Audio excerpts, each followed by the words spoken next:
ලානි සිල්වා අපෙන් ප්‍රශ්නයක් අහලා තියෙනවා. උංගුරු දන්නවා අපේ වීඩියෝ ක්ලිප්ස් වලට මේ ඔස්ට්‍රේලියන් ඉමිග්‍රේෂන් ගැන කතා කරනේවට කමෙන්ට් සෙක්ෂන් එකේ ප්‍රශ්නයක් ඇහුවොත් අපි පුළුවන් තරම් උත්තර දෙන්න බලනවා කියලා. හොඳයි. බලමු මේ ප්‍රශ්නේ මොකක්ද කියලා.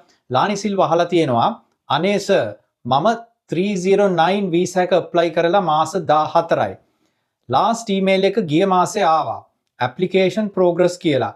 බලන් ඉන්නවා. මාස්ටර් සර් මට මේකේ ප්‍රශ්නයක් හරියට අහලා නැහැ බලන් ඉන්නවා කියලා තමයි කියලා තියෙන්නේ. උනට මම උත්තරයක් දෙන්නම්. පළවෙනි එක තමයි මේ 309 වීසා කියන්නේ ස්පවුස් වීසා එකේ ප්‍රොවිෂනල් එක. ටෙක්නිකලි ඔයා කරලා තියෙන්නේ ස්පවුස් වීසා ප්‍රොවිෂනල් වීසා එකයි පර්මනන්ට් එකයි දාලා තාම මේ ප්‍රොවිෂනල් වීසා එක ඇසෙස් වෙනකම් බලන් ඉන්නවා. දැන් මාස 14යි කියලා කිව්වනේ. ඒ කියන්නේ අපි දල වශයෙන් බැලුවොත් ගිය ජනවාරි වල ඒ කියන්නේ 2024 ජනවාරි වල දාලා තියෙන ඇප්ලිකේෂන් එකකට ඩිපාර්ට්මන්ට් එක ඉන්ඩිකේට් කරනවා මේ දවස් වල 50ක් ඇප්ලිකේෂන් ප්‍රොසෙස් කරන්න මාස 14ක් යනවා.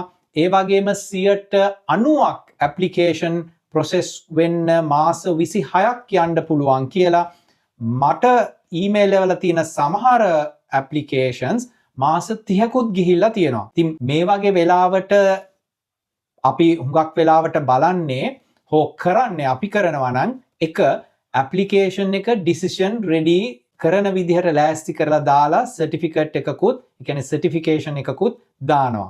සත්‍ය වශයෙන්ම ඇප්ලිකේෂන් එක ඩිසිෂන් රෙඩි විදිහට තියෙනවද කියලාත් බලන්න ඕනේ. කියන අර 4 pillars තියෙනවානේ. commitment to each other, the nature of the relationship, the financial aspect of the relationship වගේ. එතකොට මේවට අවශ්‍ය හරි evidence දීලා තියෙනවා නම් දැන් අපි දන්නවනේ හුඟ කාලයක් යනවා කියලා ඇප්ලිකේෂන් process කරන්න අර decision ready තියෙනවා නම් department එක සමහර වෙලාවට ඇප්ලිකේෂන් ඉක්මනට ප්‍රොසෙස් කිරීමේ හැකියාව තියෙන්නට පුළුවන්. ඒක ක්‍රම දෙකකින් තියෙන්න පුළුවන්. සමහර වෙලාවට ඒවා ප්‍රයොරිටයිස් වෙන්නත් ඉඩ තියෙනවා. නමුත් ඒක මේ ඔෆිෂියලි කොහෙවත් ලියලා නැහැ. ඉස්සර අපිත් එක්ක කතා කරනකොට මේක ගැන ඉඟි කරලා තියෙනවා. ඉස්සර ඩිපාර්ට්මන්ට් එක අපිට එන්කරේජ් කරලා තියෙනවා ඩිසිෂන් රෙඩි දාන්න. පර්ෆෝම් එකකුත් අපි හදාගෙන හිටියා. අපි ඒක අත්සන් කරලා දානවා. දෙවෙනි ඇස්පෙක්ට් එක තමයි ඇප්ලිකේෂන් එක ගත්තේ වෙලාවේ අර ලස්සනට පිළිවෙලට ලීගල් සබ්මිෂන් එකක් එක්ක එවිඩන්සස් උත් ඇනෙක්ෂුව කරලා තියෙනවා නම් ඇනෙක්ස් කරලා තියෙනවා නම් ඒ කට්ටියට ප්‍රොසෙස් කරන්න ලේසි. එහෙම නැත්තම් වෙන්නේ ආයි තෝංගල්ලන්ගෙන් ප්‍රශ්න අහනවා. දැන් මෙතන තියලා තියෙන පොඩි වැදගත් කතාවක් තියෙනවා ඔය කට්ටියට එක්ස්ප්ලেইন කරන්න. ඒක තමයි ඇප්ලිකේෂන් එක ප්‍රෝග්‍රස් කියලා තියෙනවානේ. ඩිපාර්ට්මන්ට් එකට ඇප්ලිකේෂන් එකක් දැම්මට පස්සේ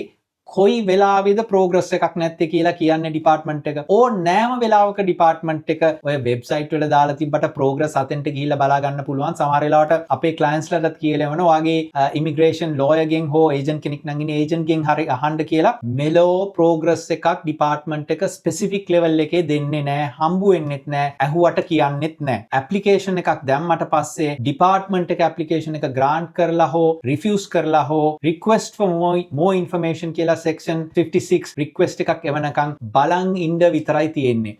මේක තමයි unfortunate තත්වය. මේක කොහොමටවත් සාධාරණ තත්වයක් නෙමෙයි මේ spouse visa වගේ family relationship visas delay කරන එක. දැන් උඹලන්ට තවත් එකක් අපේ clip එකකින් කිව්වනේ අර parent visa process කරන්න කොච්චර කාලයක් යනවද කියලා. අසාධාරණ කාලයක් යනවා. ඉතින් මට අර කියන්න තියෙන එකම එක අර කිව්වේවා තමයි. ඊට අමතරව මම දන්නේ නැහැ ඔයගොල්ලෝ මොන strategies පාවිච්චි කරාද කියලා. ඒක නිසා මට tip එකක් හැටියට මම මේ දවස්වල encourage කරන්නේ දැන් මේ 309 offshore visa එකක් නම් onshore visa එකක් හැටියට දැම්මනම් මෙහි ඉන්න bridging visa එකකුත් හම්බ වෙනවනේ. ඉතින් ඔය strategies හුඟක් හිතලා බලලා පාවිච්චි කරලා තමයි අපි මේ application දානකොට උපදෙස් දෙන්නේ. දැන් මේ application එකේදී කොහොම වුණාද දන්නේ නැහැ. නමුත් මම හිතනවා මේ ලානිට ඒ ගැටලුවට department එකේ processing time එක පිළිබඳව මම උත්තරයක් දුන්නා කියලා. එහෙමනම් මේ වගේ ප්‍රශ්නවලට මගෙන් tips හෝ feedback ලබා ගන්න ඕන නම් අපේ comment section එකට ගිහිල්ලා කමෙන්ට් එකක් දැම්මොත් මට උත්තර දෙන්න පුළුවන්. ඒ වගේම